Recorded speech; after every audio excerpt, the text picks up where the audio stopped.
Madam, ভিতরে আসবো? ও আপনি আসুন আসুন। ম্যাডাম, এই যে আমার রিপোর্টগুলো। বসুন।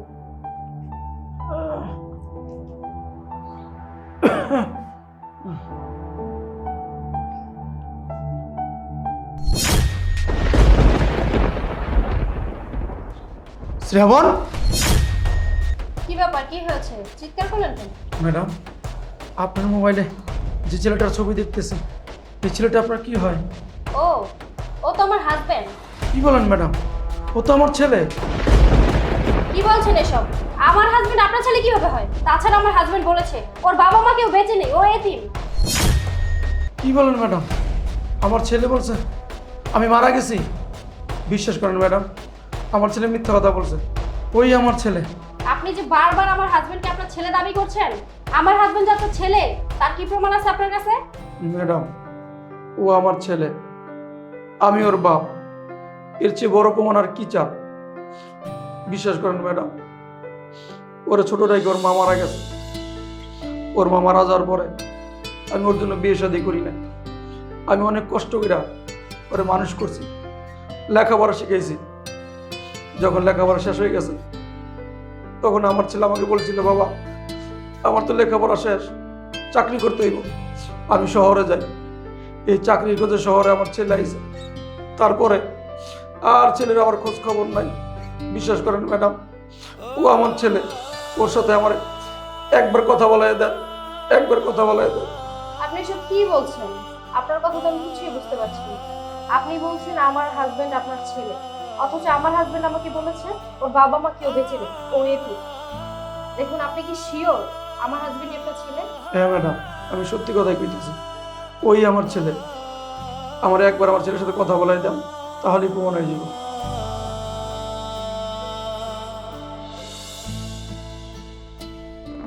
শুনুন, আমি আজকে আর কোনো রুগী দেখবো না।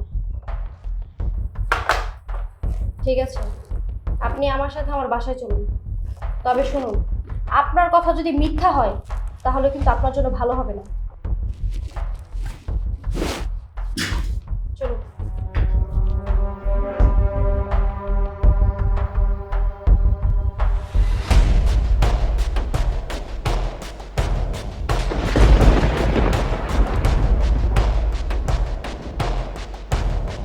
বাবা, তুমি তুমি এখানে আমার বাসায়? তুমি আমার বাসায় কিভাবে আসলে? আমার বাসার ঠিকানা তুমি কোথায় পেলে? ডাক্তার ম্যাডাম নিয়ে এসে আমার। কি? ডাক্তার ম্যাডাম নিয়ে আসছে মানে? ভাবনা তোমাকে এখানে নিয়ে আসছে? নমস্কার, বল তুই কেমন আছিস রে বাবা? কতদিন আমি তোরে দেই না, 2-3 বছর হয়ে গেছে গা, তুই আমার কোনো খোঁজ খবর নেস না। তুই যে এই যে গ্রামের তাইছস চাকরির কথা কইয়া, তারপর আর খোঁজ খবর নাই। কেমন আছিস বাজান তুই? আহ! কি শুরু করছো? চুপ করো, আস্তে কথা বলো। এত জোরে জোরে কথা কেন বলতেছো? কিসের বাবা? কিসের বাবা? তুমি এখান থেকে বেড়ে যাও, বেড়ে যাও। তুমি আমার বাসায় কেন আসছো? এটা কি করছ বাজান? আমি বাইরে যাবো গা, আর তুই আমার লাগে এমনি কথা কইতেছস কে? এমনি কথা বলবো না তো কেমনি কথা বলবো? তোমার সাথে ভালোভাবে কথা বলবো। তুমি এখানে কেন আসছো? ও, টাকা নেওয়ার জন্য? সন্তানের টাকার প্রতি খুব লোভ। কেন? গ্রামেই তো থাকো, চাষবাস করে খেতে পারো না? এখানে কেন আসছো? ভালোই ভালো এখান থেকে বেড়ে যাও বলছি। আমার বউ যদি কোনোভাবে জানতে পারে তুমি এখানে আসছো আর তুমি আমার বাবা, তাহলে অনেক বড় কেলেঙ্কারি হয়ে যাবে। কারণ আমার বউ খুব ভালো করেই জানি আমি এতিম, আমার বাবা মা কেউই বেঁচে নেই।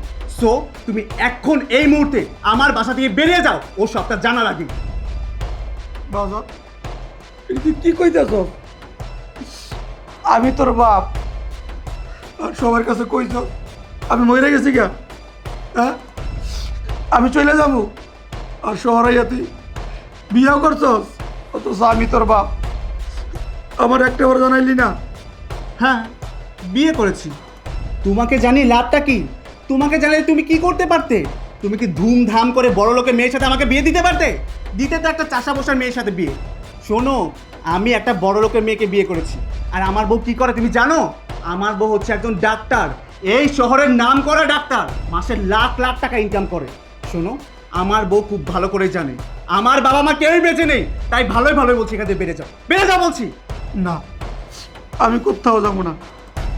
কতদিন পর তোর আমি খুঁজে পাইছি, তোর একটু মন করে দেই বাজার। তুই অনেক শুকাই গেছিস গা, অনেক শুকাই গেছিস গা। আর তাছাড়া লক্ষ্মী মাইয়া তুই বিয়ে করছিস, বৌমারা ডাক দে, আমার লাগে পরিচয় করাই দে। কি কি করিয়ে দেব? পরিচয় করিয়ে দেব? হাহ, তোমাকে পরিচয় করে দেওয়ার মতো কি পরিচয় তোমার আছে? কি বলবো, আমার বাবা একজন গ্রামের চাষা, এই পরিচয় দেব? এই পরিচয় দিলে কি ওর মতো বড় লোকের মেয়েকে আমি বিয়ে করতে পারতাম? ও আমাকে বিয়ে করতে পারতো? কখনোই না।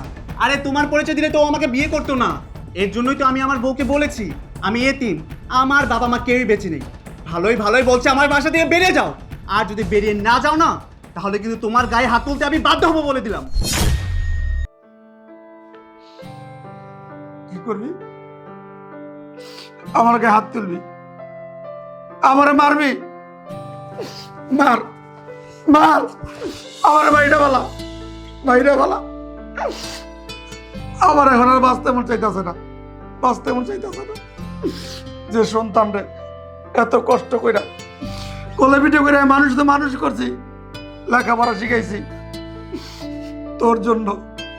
আমার শখ আল্লাহ সব আমি বিসর্জন দিছি শুধু তোর জন্য। আর সেই তুই নাকি সবার কাছে কইছ, তোর বউর কাছে কইছ আমি মারা গেছি, আমি মারা গেছি। হ্যাঁ, আমি মারাই গেছি, মারাই গেছি। আমার ভাইরা বলা, আমার মাইরা বলা, গলা টিপা মাইরা বলা, মাইরা বলা। আহ, তোমার এইসব ইমোশনাল ড্রামা বন্ধ করো তো। তোমাকে বললাম না এখান থেকে বেরিয়ে যেতে, বেরিয়ে যা বলছি। তা না হলে কিন্তু ঘাট ধাক্কা দিয়ে বের করে দেবো তোমাকে। গার দেখা দিতেই না, আমি চলে যাব। আমি শহরে আসতাম না। তুই শহরে আসার পরে আমি কিছুদিন পরে অসুস্থ হয়ে যাই। আমি গ্রামের হাসপাতালে যাই। ওই গ্রামের হাসপাতাল ডাক্তাররা বলে যে আপনি অনেক বড় রোগ হয়েছে, আপনি শীঘ্রই শহরে চলে যান, শহরে গিয়া বড় ডাক্তার দেখান, নইলে আপনি বাঁচবেন না। এর জন্য আমি শহরে আইছি। কিন্তু এখন আমার মন চাইতেছে কি জানোস বাবা, আমি যদি আগেই মরে যেতাম ভালোই তো, ভালোই তো। আমার এখন বাঁচতে মন চাইতেছে না। আর যে সন্তান বাবার পরিচয় দিতে লজ্জা পায়, বাবার কথা সবার কাছে বলে বাবা মৃত, সেই বাবার বাচ্চা তাকে কি লাভ? বল বাবা, কি লাভ? হ্যাঁ, মরো, আমার বাসা থেকে বের হয়ে যেয়ে তারপরে মরো। তোমাকে আমার আর যা সহ্য হচ্ছে না। তোমার এসব ফালতু কথা শোনার কোনো টাইম আমার কাছে নেই। তুমি এখন এই মুহূর্তে আমার বাসা থেকে বেরিয়ে যাও, বেরিয়ে যাও। এর জন্য তোরা বড় করছিলাম, এর জন্য তোরা বড় করছিলাম। হ্যাঁ, এই প্রতিদান দিলি আমারে। এর জন্য মুরব্বীরা বলতো যে ছেলেরা তো আদর করেন না, লাই দিয়া মাথায় উঠেন না, খাইয়া না খাইয়া কষ্ট কইরা ওরা লেখাপড়া করাইয়েন না। এই বলে একদিন শহরে গিয়া আপনাকে ভুললা যাইব। আজকে তারা নাই, মারা গেছে, কিন্তু তাদের কথাই সত্য হইল। তুই শহর আইয়া মানুষ হস নাই, ওটা অমানুষ হইছ। ঠিক আছে, আমি গ্রামে চলে যেতেছি, আর কোনোদিন আসবো না। কিন্তু যাওয়ার আগে আমি তোরা বইলে যেতেছি, আমি যদি মারা যাই, তুই যদি খবর পাস, আমার তুই কবর দিতে যাবি না, আমার কবর তুই মাটি দিবি না। তুই যদি মাটি দাস তাহলে ময়রা শান্তি পাবো না, আমি ময়রাও শান্তি পাবো না। হ্যাঁ হ্যাঁ, যাও, যাও তো, যাও। দাঁড়ান।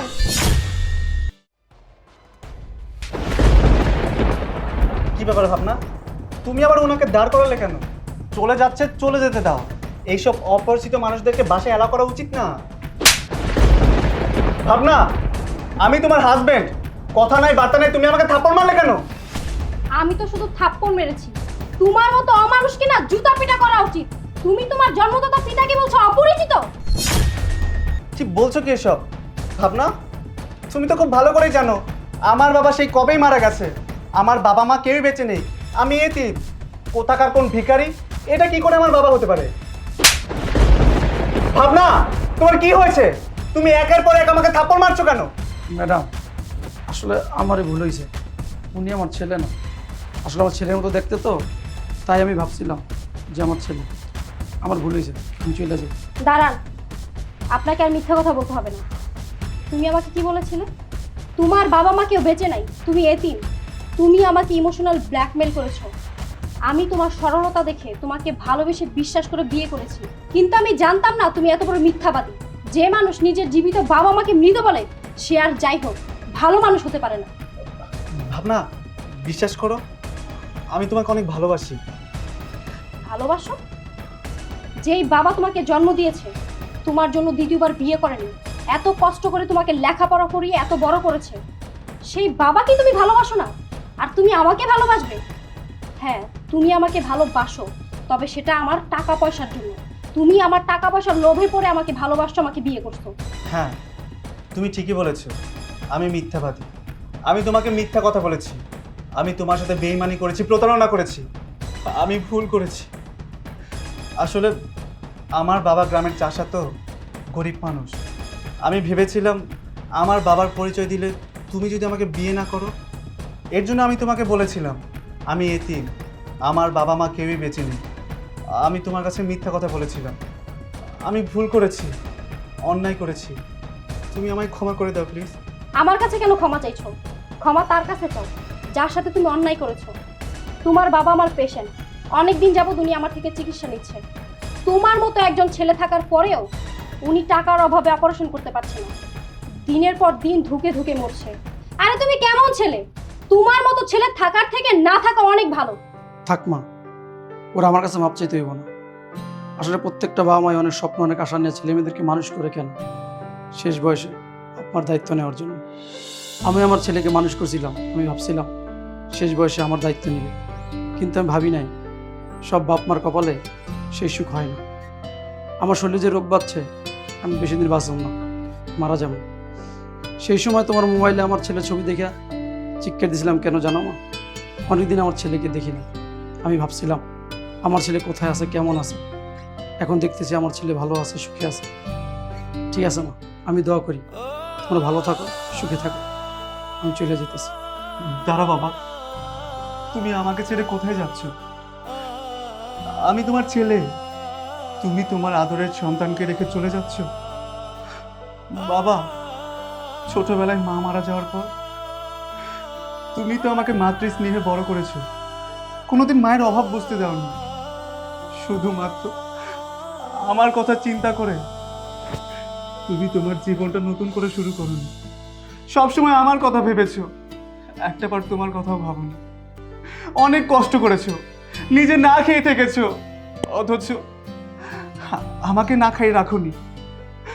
আমাকে অনেক যত্ন করেছো, ভালোবেসেছো, কষ্ট করে লেখাপড়া করিয়েছো। আমি লেখাপড়া করেছি ঠিকই বাবা, কিন্তু প্রকৃতপক্ষে মানুষ হতে পারিনি। আমি শহরে আসার পর মিথ্যা কথা বলে এই শহরের নাম করা ডাক্তারকে বিয়ে করি। আমি অনেক স্বার্থপর হয়ে যাই।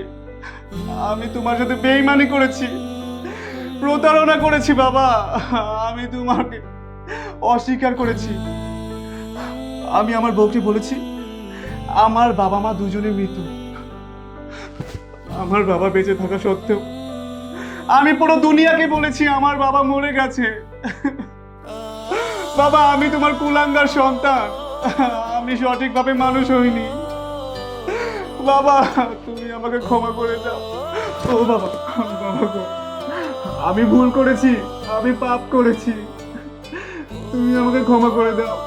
তুমি যদি আমাকে ক্ষমা করে না দাও, স্বয়ং আল্লাহ আমাকে ক্ষমা করবে না। বাবা, ও বাবা, বাবা গো, বলো না তুমি আমাকে ক্ষমা করে দিয়েছো। বাবা, আপনি আপনার ছেলেকে মাফ করে দিন।